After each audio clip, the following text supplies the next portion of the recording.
It's your daily dose of Donna. Welcome to the show. Today is Tuesday, June 25th. It's a beautiful, beautiful day here in Los Angeles. Say hi, come on in, join the party.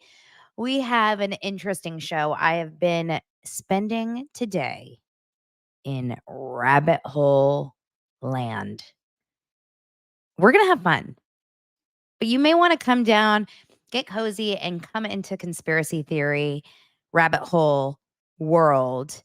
Um, Today with me when it comes to some Sherri Papini stuff. And that's coming up later. Before that, we'll talk about some other stories. Get cozy, get yourself a beverage, get comfy. This is Daily Dose of Donna.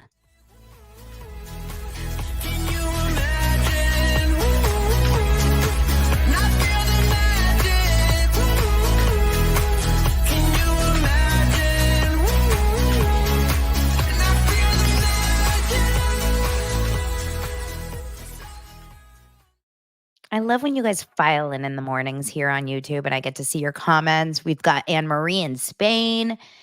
Everyone is surprising Andrew today. Andrew, shout out. Okay, so many poor skinny bitches here for their first live. Oh, get cozy. This is where all the magic happens. All the magic and mistakes. Welcome. You guys, last night I did something that was super, super ballerina farms of me. If you are on TikTok or Instagram and you know Ballerina Farms, you will. I don't even know if they're on TikTok. I see them on Instagram. Ballerina Farms is this woman. It's a family. And I don't know really much about them other than the fact that there's like a lot of controversy surrounding them because supposedly they have a lot of money, but she lives in this gorgeous, farm ranch life. And she's got a bunch of kids and she and her husband, like, they basically do everything on the farm, right? They make their own sourdough, they make their own butter, they raise their own chickens. So they have eggs and cows and milk and whatever. I made my own butter last night. Well, let me just tell you, living in Los Angeles, buying butter seems to be the only way. But did you guys know that this is not only Daily Dose of Donna pop culture, this is also Daily Dose of dairy, Daily Dose of did you know? And I made butter.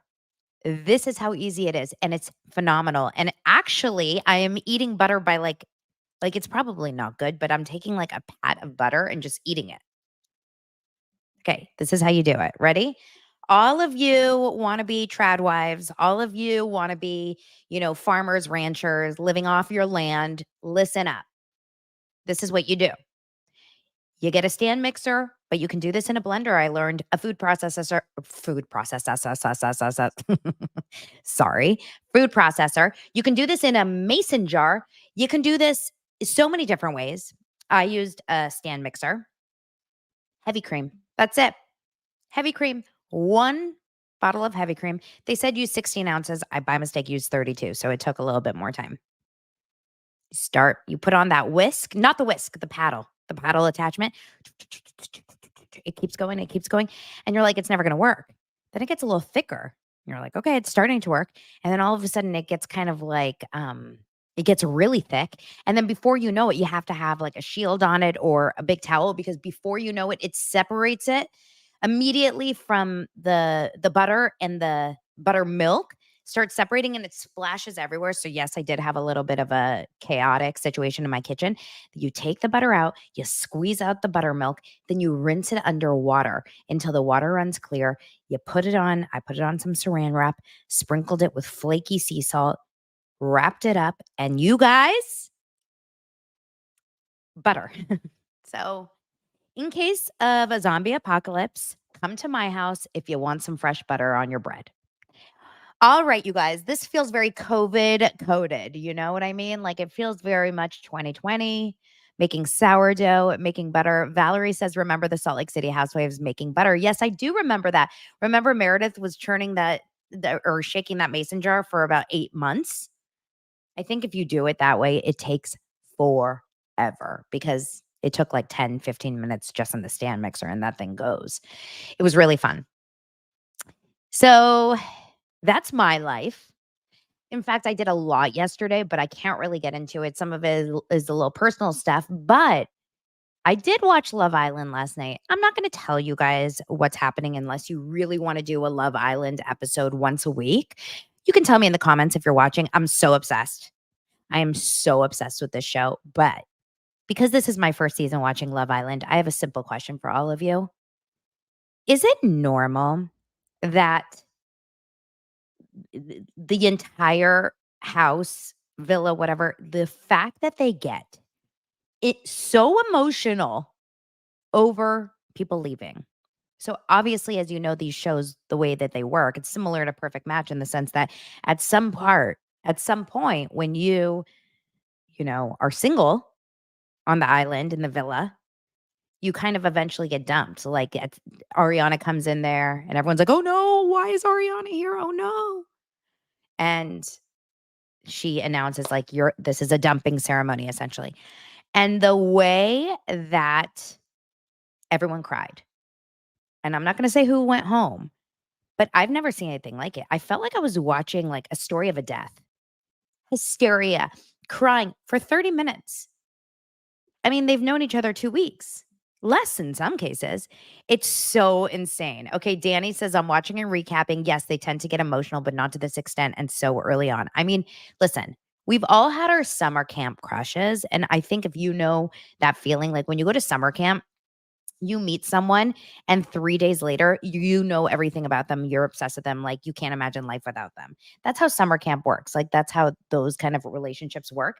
But this seems wild. Wild. Anyway, it's so good. Thank goodness for Love Island because you guys, these nights are sad and depressing with nothing else to watch. It's just nothing. Absolutely. But it's been fun to watch, and I'm really into having that show to kind of follow along with this season. Let's get into some stories. Yeah. Okay. The first story is this really, really sad Celine Dion documentary. Well, I can't say it's a sad documentary. I'm sure it's actually a very inspiring documentary. It came out today. Her documentary is on Amazon Prime. It was released. Have any of you guys actually watched it yet? I haven't watched it, but I did see this clip that's going around online talking about the fact that she has this crazy, seizure because what she goes through and why she's struggling is she has something called stiff person syndrome, which is something that you almost like I've never heard of it before. Apparently, it's a neurological issue. Um, and I know from hearing Girl with No Job, Claudia Oshry on The Toast, and then a couple other people that were at the premiere last week. I heard it was actually very, very scary and sad and almost like shocking that she would show certain things. So I imagine it's probably referring to this part. Did you guys see the clip of the seizure yet?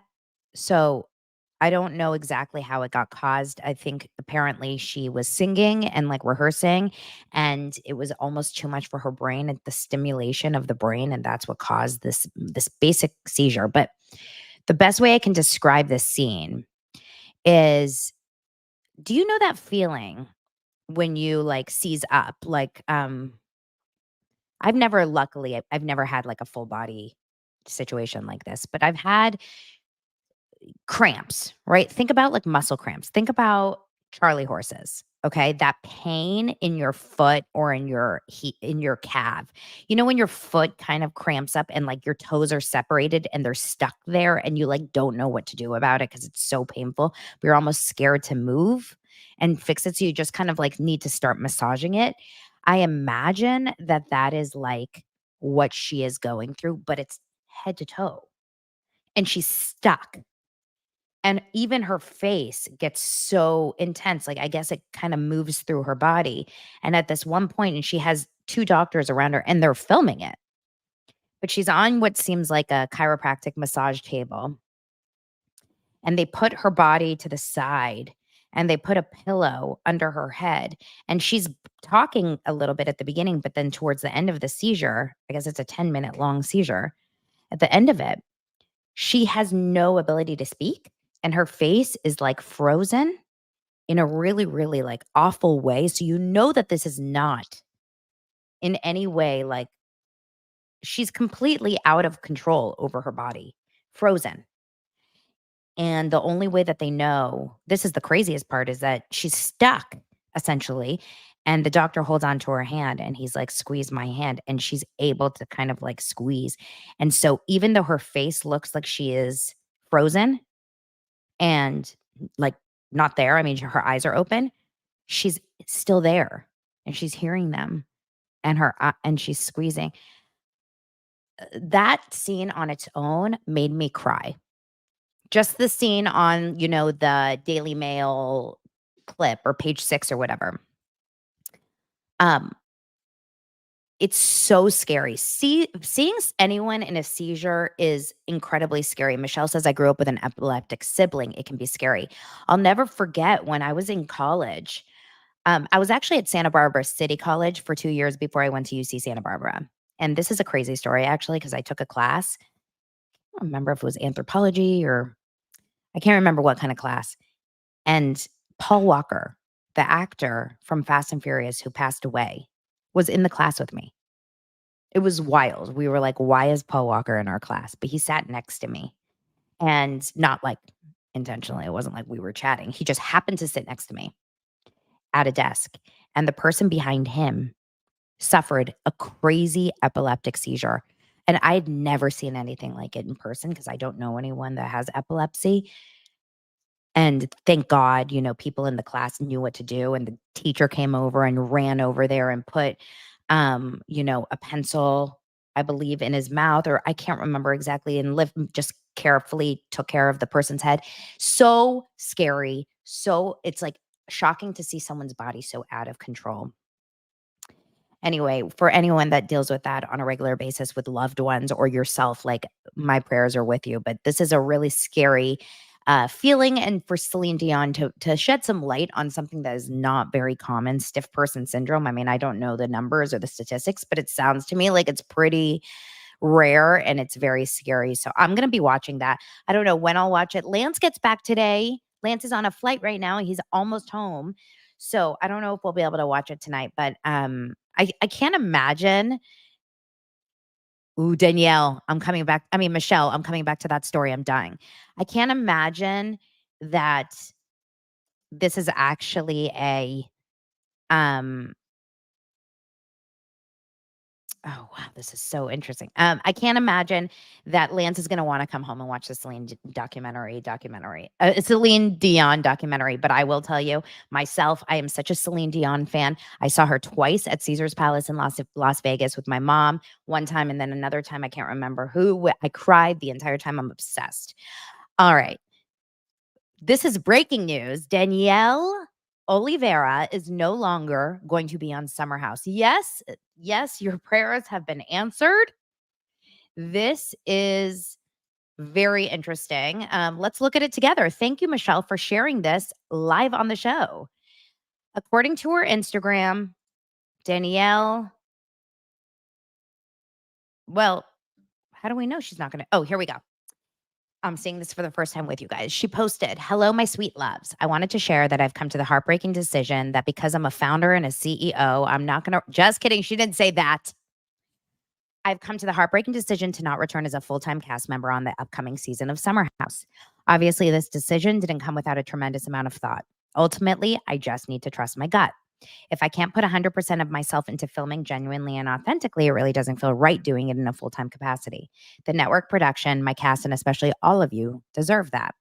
Right now, I need to protect and prioritize the things that matter most to me, my company, my people, and of course, myself. I'm so grateful that my NBCU, Bravo, and truly original family understand this and have supported whatever decision I chose to reach. I was fortunate enough to be able to take a step back season 4 as well, and it ended up working out better than I imagined. However, I am involved this summer, you can bet. I'll be rooting for another incredible season from my Summer House fam. My goodness, season 9, you guys, best of luck and sending so much love. Danny girl. Okay, let's talk about it. Number one, can we call ourselves Danny girl? Donna girl. Hey guys, I love the show. I am so happy to be here, Donna girl. Let's talk about this. Lori says, oh my gosh, some of the comments are so mean. That's the first thing I just noticed. Can you imagine being this horrible person right here? I'm not even going to call out her name. That says best news ever. Like, that is so, so mean to say on a post.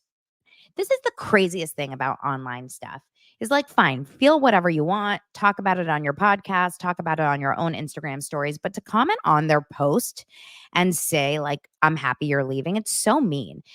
That being said, do we think that she actually left by choice? I don't think so. I think this is 100%.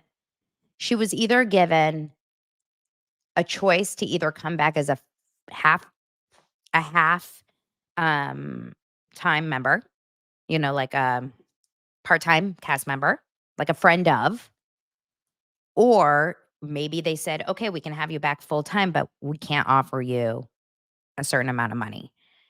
I don't believe in any capacity that she chose to leave Summer House. Sorry. Do you guys believe that? I don't believe it. Listen, every single person in this picture, from Kyle and Amanda, Lindsay and Carl, the newbies, West and Jesse, and of course the what do we call them? The bed sloths or whatever. I love them so much though. Paige, like they all need this show. If you don't do Summer House as one of these summer housers, as you know, we know from Carl, like the money that you make because of Summer House or because of being on a reality show, and that leads to being able to promote your businesses. Hello, the Dawn. What about the Dawn? There's absolutely no way that she walked away. I just can't imagine it. Like, I can actually imagine Lindsay walking away 10 times faster than I can imagine Danielle. So we'll see what happens. I think that Danielle actually brings nothing to the show. I mean, no offense, but like, what did she bring season 8? What?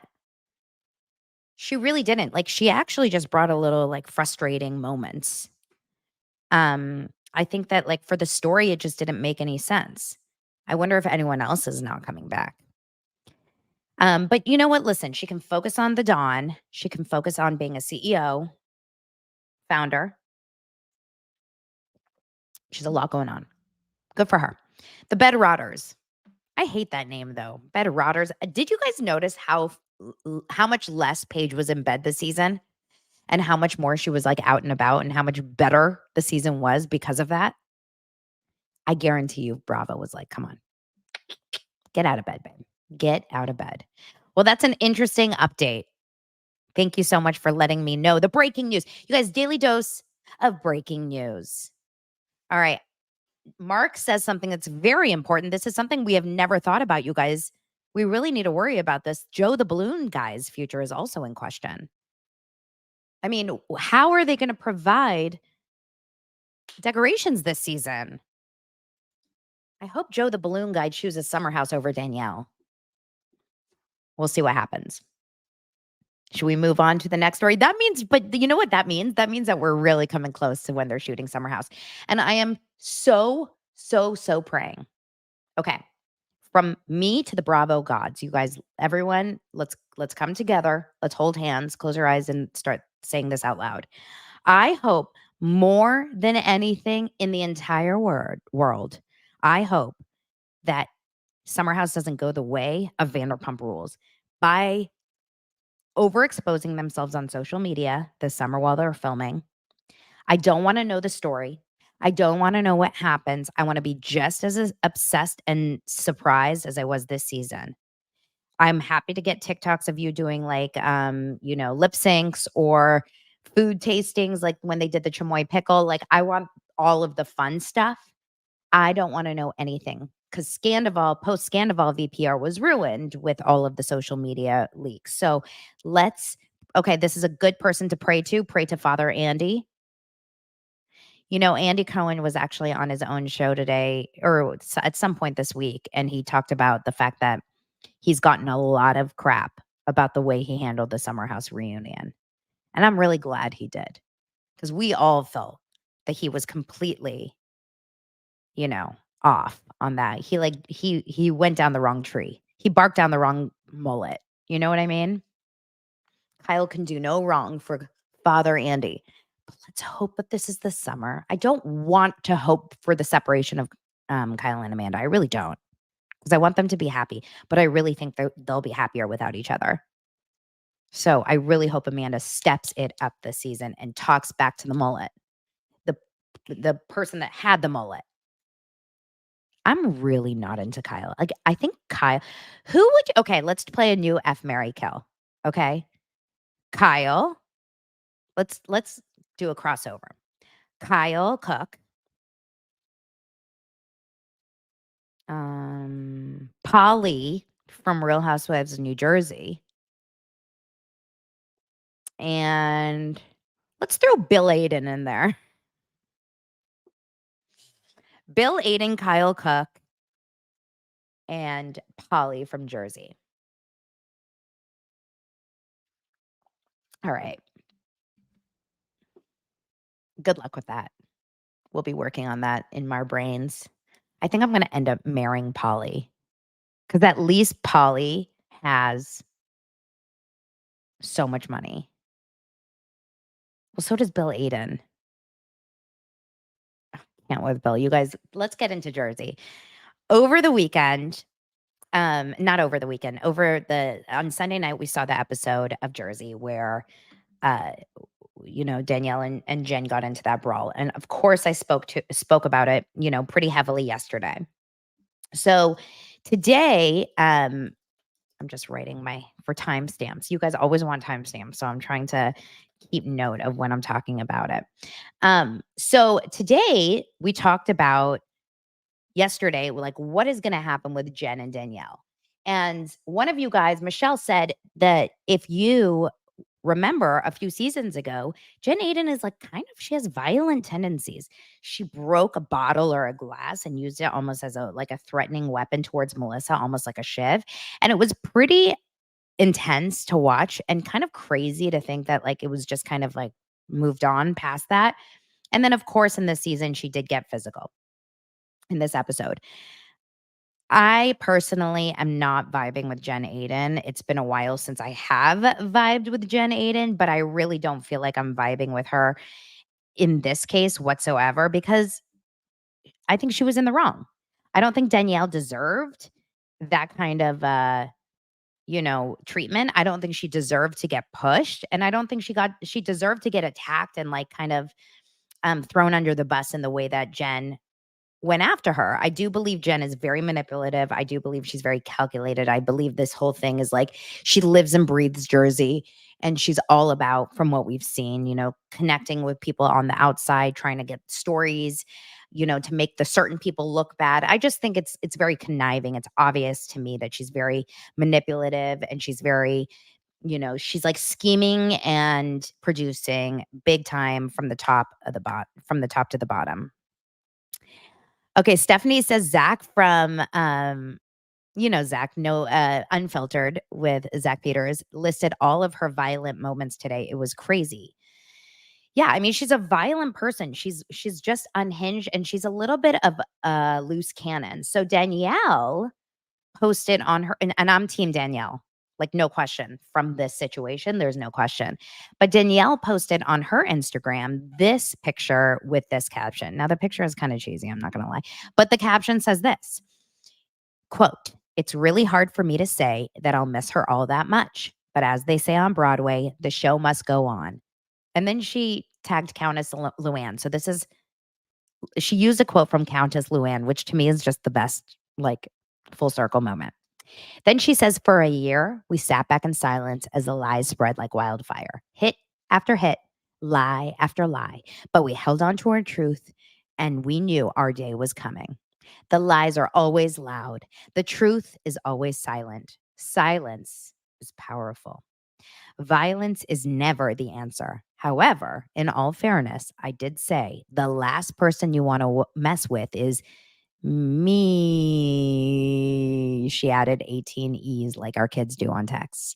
"Trust me when I tell you, Tulum was the tip of the iceberg. You dirty. You dirty. You dirty girl." Um, Jennifer this is basically, we're not really sure exactly what this is saying, but to me, it sounds like she is insinuating something about Jen Ayden being gone. Now, I don't follow Jen Ayden on Instagram. Do you guys? From what I did hear, she has not really been promoting the show. She's not really been, you know, where's her Instagram? Someone find it. Someone find it and send it to me. Um, Jennifer Ayden Instagram. Let's see. From what I heard, she's been kind of quiet about it. She's not really promoting it. Okay, so here, oh, she does say Real Housewives of, well, on her bio, it does say Real Housewives of New Jersey, Tuesday nights at 8 p.m. Well, that's wrong.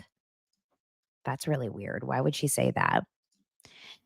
Um, her posts are definitely not, this is 4 days ago. Yeah, she's not doing any posts about housewives, except she did this 6 days ago with Carlos King and Teresa. Okay, let's go into her stories. Let's see if she's talking about housewives at all in her stories. She's at some sort of fair. She's at the dentist, at Ayden Plastic Surgery. Ayden Plastic Surgery. Yeah, she's not talking about the show. I think she got fired is my, oh my gosh, stop sharing. I don't want to see the news. I think she got fired is my thought. Um, Interesting. Yeah, my guess is she got fired or something, and they're just not putting it out there yet. Kathy says, "Y'all, I'm watching Jersey, but it's getting a little toxic for me. Anybody else?" Yes. If New Jersey was like you know, a thing, it would be toxic sludge. Like, it's just so toxic. But I definitely am I'm team Danielle on this one. And I really do like elements of Jen. Like, it's hard because there are parts of Jen that do kind of seem fun to watch, and her personality is kind of funny and her impressions and this and that. But I think she's I think she's too unhinged for these kinds of shows, and we don't want to see that anymore. Bring on some better shows, Bravo. One of you guys already asked in the comments, like, what's going on Bravo? Normally these shows, like, they're stacked. Like, we never really have a drought like this. Um, there's a lot of things that could be happening. I do think that this whole Bravo shift has a lot to do with the industry in general. I've talked about this briefly, and maybe I talked about it more on Patreon about the entertainment industry and reality TV and scripted TV. I mean, everything is really weird right now. There was a huge article in the LA Times how the reality TV industry is really struggling and really slow because of all these strikes that happen and because these upcoming negotiations. So maybe they're just spreading everything out and stretching things out just to make sure that they have nothing, like they don't have any empty upcoming slates. And so they're just hoping that, we'll keep going in between these shows. But I'm interested to see what happens. Susie asked, how can Bill Ayden deal with Jen Ayden? And the question is, I don't know if he really does. From what I see on the show, it seems very much like he just kind of grins and bears it. It's like he already has gone through the ringer with her with the whole cheating thing. And I think, we do remember in the show that she used to say that he would come home after a long day of work and just like go into the ADU or the bonus house or the guest house or whatever they call it, and just like be in there for hours on end. I mean, I have a feeling just from seeing her house and her family and her kids, it's probably a lot. Like, her family's very big personality. It's probably loud, it's probably messy. Like, I just feel like it's going to be an incredible he's probably comes home and he's like, I need a break 2 seconds after. Yeah, you see a difference definitely from Bill and his like love of his wife and what he does for her versus Nate. And I think Danielle and her husband really show a united front. And I thought that that was actually really cute and really sweet to see how he handled her. Breathe. You're okay. You've got this. Da, da, da, da, da. Um, okay. Who do you think is your favorite house husband right now on all the housewives? We still love Russell. Remember Russell and Gertie? Doesn't it feel like Miami was 18 years ago? We still love Russell. I'm trying to think who else we love. We'll keep working on that one. Okay, let's talk about more stuff. I think we need to talk about Sherri Papini. Let's talk about it. So Sherri Papini, I had talked about her podcast. I mean, sorry, let me write the timestamps. I had talked about the documentary, and it has been heavy on my mind since, just because I was so invested. I was so into this. I really needed to know what was next. The last episode of the 3-part documentary was just so wild to me. And we talked about it more on Patreon, but a little bit about how she handled her kids and how she was like rubbing alcohol in rags in Ziploc bags, tying around their necks. And it's like to make them feel sick. So she had someone to take care of and take them to the doctor. It's giving Munchausen. It's like not good. But at the end of the documentary, all we heard was that Keith, her ex, they had divorced, and he lets them talk to their mom on the phone, the kids. But all he just basically said was like, she's doing her own path. She's on her own path. Okay. So I didn't really do much research to find out where she is now, but you guys are amazing. And you sent me some DMs, and I found this article. Did you guys know she has a new boyfriend? This is okay. So this is where we're going into rabbit hole conspiracy land. Okay. Sherri Papini has a new boyfriend. Yes, you heard me right. A man in 2024 with Google, and not only Google, with the ability to watch this documentary, is dating by choice, from what we know, Sherri Papini. Who is this woman? Who is this man? His name, this is them making. His name is Sean Hibdon, Hibdon. He's 49. He's an auto dealer boyfriend. He is apparently a successful man. He just splashed out, that's a weird way to put it, $755,000 for a luxury 4-bedroom property in Shingletown, California. There's so many things wrong with that. Number one, would you guys live in a place called Shingletown? Have you ever heard of Shingletown?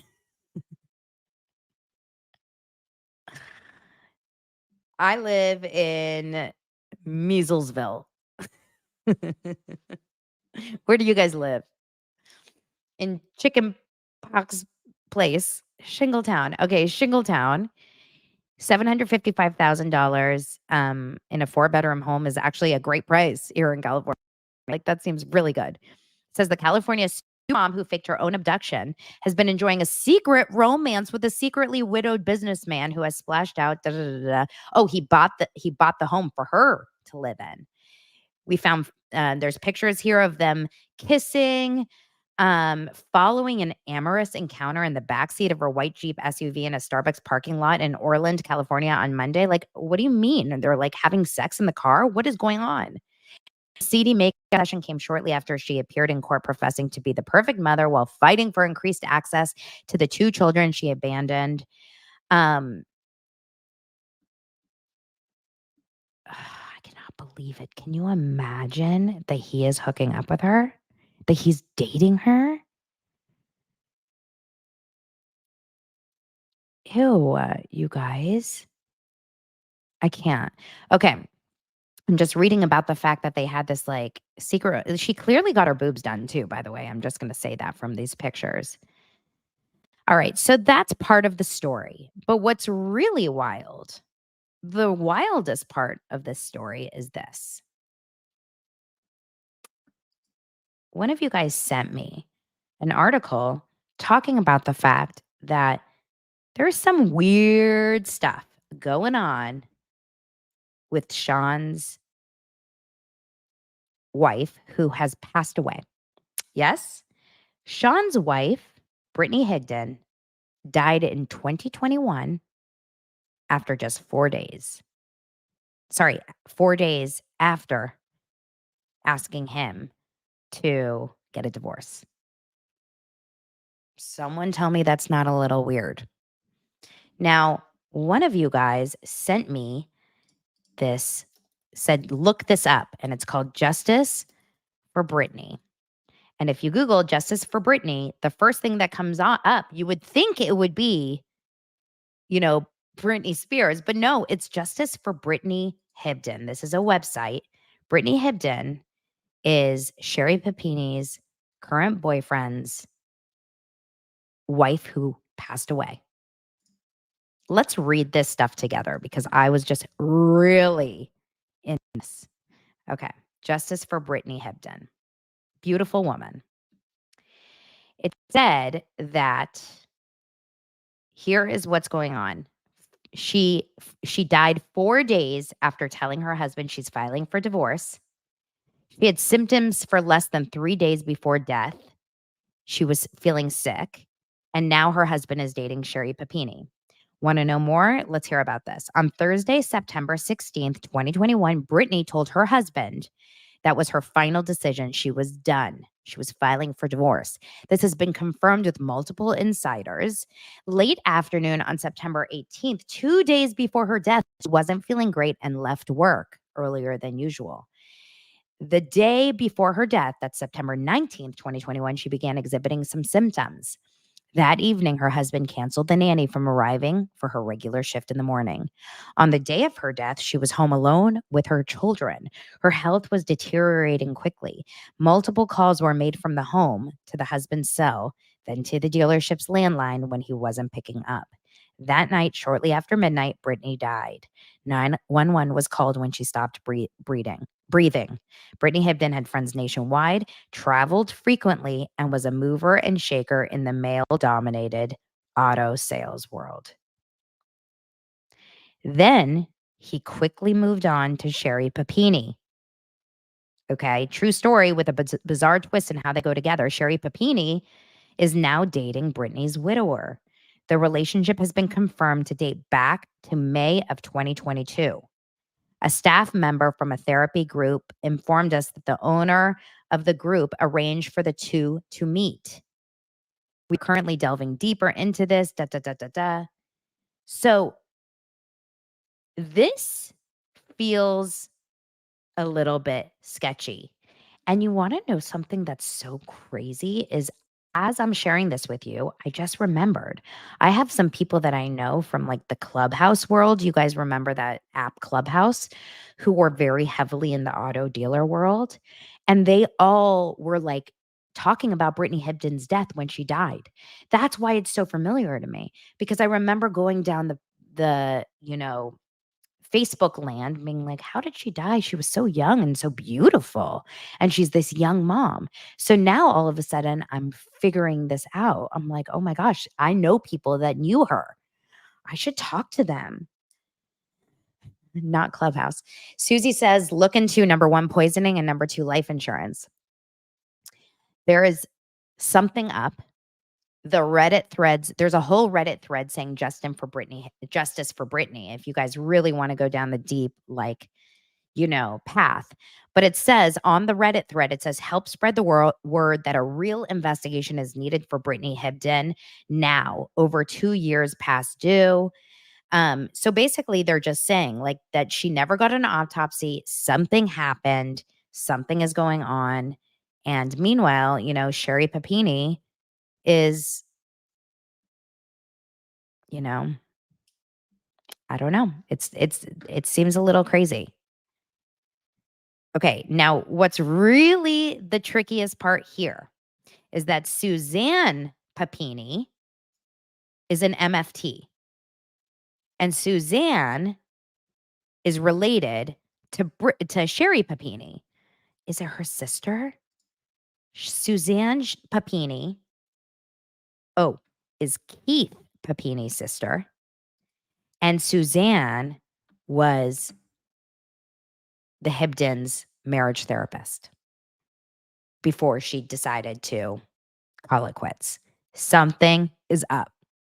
I just feel like it's like when there's smoke, there's fire type of stuff. And this Sherri Papini, like When you have someone that is that pathological of a liar, that sick, nothing they say can be like not taken seriously. Anyway, this is what happens, Bravo, when you don't give us enough TV. We go down these paths. We go down these rabbit holes. Can we please, get some better reality TV on our screen so I don't have to spend days searching for what happened to Sherri Papini's boyfriend's, you know, dead wife? We need something. We need something going on.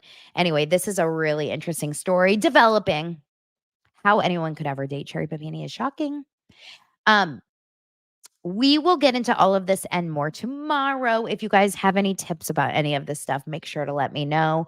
I will see you guys tomorrow on Daily Dose of Donna. Thanks for being here. Oh, fun news. Tomorrow, we're doing a members only live. I'm going to schedule it. I'm going to put it in the calendar tomorrow at 4. What am I going to do? I think tomorrow I'll do it earlier, like 3 p.m. Pacific. Tomorrow at 3 p.m. Pacific, we'll do a members only live. So make sure to join. The link is below in the show notes. And I can't wait to see you guys tomorrow. Bye.